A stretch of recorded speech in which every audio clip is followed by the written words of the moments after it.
জি করের ঘটনা নিয়ে যখন গোটা দেশ তোলপাড়, গোটা দেশের বিভিন্ন রাজ্যে যখন তোলপাড়, আমাদের রাজ্যের সমস্ত জেলাগুলোতে যখন মা বোনেরা ঘর থেকে বেরিয়ে শাস্তির দাবিতে সরব হচ্ছে, সোচ্চার হচ্ছে, হাজার হাজার মা বোনেরা যখন রাস্তায় নেমে পড়েছে, এই সময় আমরা দেখলাম একটা নতুন ঘটনা ঘটে গেল জি করের ভিতরে।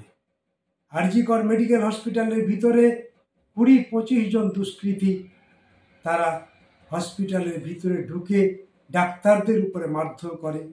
ওখানে যে মঞ্চ বাঁধা হয়েছিল সেই মঞ্চ ভাঙচুর করা হয় এবং সেই মঞ্চ ভাঙচুর করে একেবারে তারা জরুরি বিভাগে চলে যায়। সেখানে গিয়ে জরুরি বিভাগের গুরুত্বপূর্ণ জিনিসপত্র নির্দ্বিধায় তারা ভাঙতে থাকে, অথচ তার কয়েক হাত দূরে লক্ষ্য করা যায় পুলিশ র্যাব নিয়ে দাঁড়িয়ে আছে। পুলিশ এবং র্যাবের সামনে দুষ্কৃতীরা তাদের তাণ্ডব লীলা চালিয়ে গেল।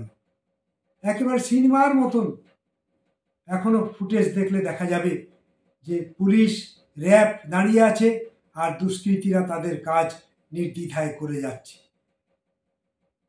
এত বড় ঘটনা, গোটা দেশের মানুষ, গোটা দেশের মা বোনেরা, গোটা রাজ্যের মা বোনেরা যখন ডাক্তারের খুনের প্রতিবাদে, সেই খুনির শাস্তির দাবিতে সরব হচ্ছে, সোচ্চার হচ্ছে, সেই সময় দাঁড়িয়ে একদল দুষ্কৃতী কি করে সাহস পায় হসপিটালের মধ্যে পুলিশের সামনে এত বড় ভাঙচুর করতে।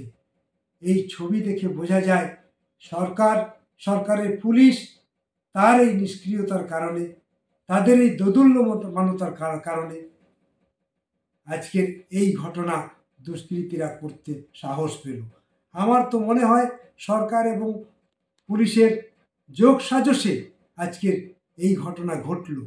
যখন গোটা দেশের মা বোনেরা জাগ্রত হয়েছে, গোটা দেশের রমণীরা যখন ঘর থেকে বেরিয়েছে, গোটা রাজ্য যখন টকবক করে ফুটছে, সেই সময় গভীর রাত 12টা বাজে, সেই সময় দাঁড়িয়ে এই আন্দোলনের মোড় ঘুরিয়ে দেওয়ার জন্যে, এই আন্দোলনটাকে থামিয়ে দেওয়ার জন্যে, মানুষের অভিমুখ অন্যদিকে মোড় ঘোরানোর জন্যে এই কতিপয় দুষ্কৃতীকে দিয়ে জি কর হসপিটালের ভিতরে ঢুকে তাদেরকে এই তাণ্ডব লীলা করার সুযোগ করে দিয়েছে।